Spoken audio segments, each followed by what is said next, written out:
My name is Steff Wright and this is the Build Back Better vlog, filmed at the Carbis Bay Hotel a few days before Boris takes over the hotel to host the 2021 G7 summit.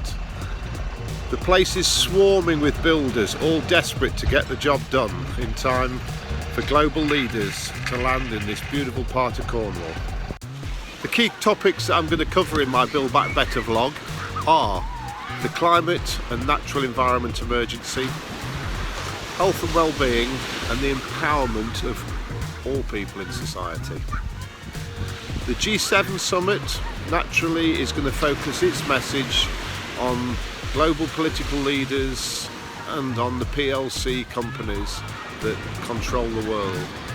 My message is a simple one to small local businesses, to local communities, and to those of us, all of us, that live within those communities and can change our lifestyles and our buying decisions to help empower a better, greener future.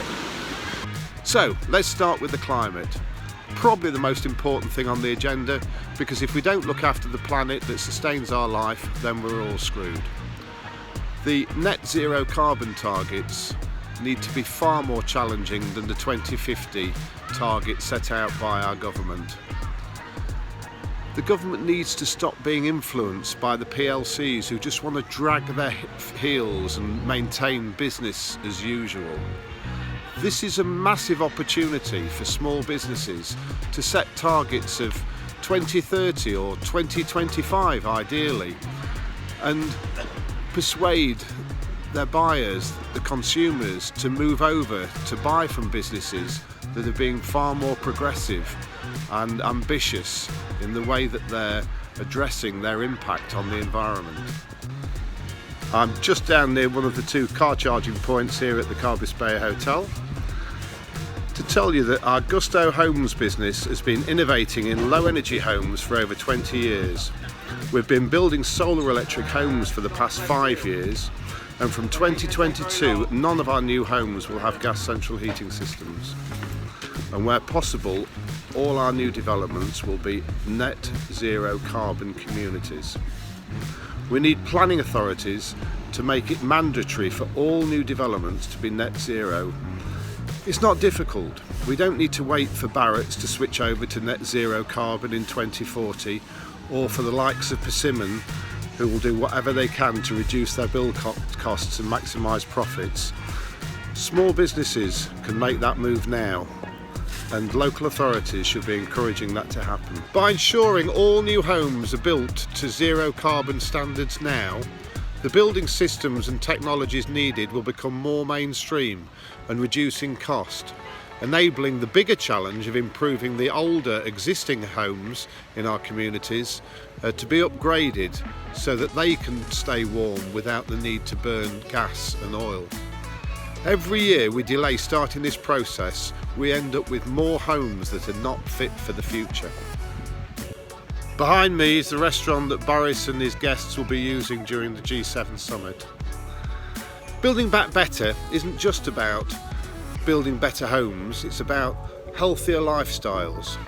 The industrialised meat and food industry is not only doing untold damage to the planet through CO2 emissions, deforestation and irreversible erosion of the seabed, it's making us fat, unhealthy and slowly killing us. Again, we can't wait for McDonald's to decide to switch to locally sourced, plant-based, healthier options. We need to support local farmers through plant-based cafes and restaurants and local delivery services. Me and my family switched to a predominantly plant-based diet a few years ago and have seen a steady growth in vegetarian and vegan options in supermarkets and restaurants, but it's too slow. We should all be demanding healthier, more local food options for the benefit of our own health and the health of the planet.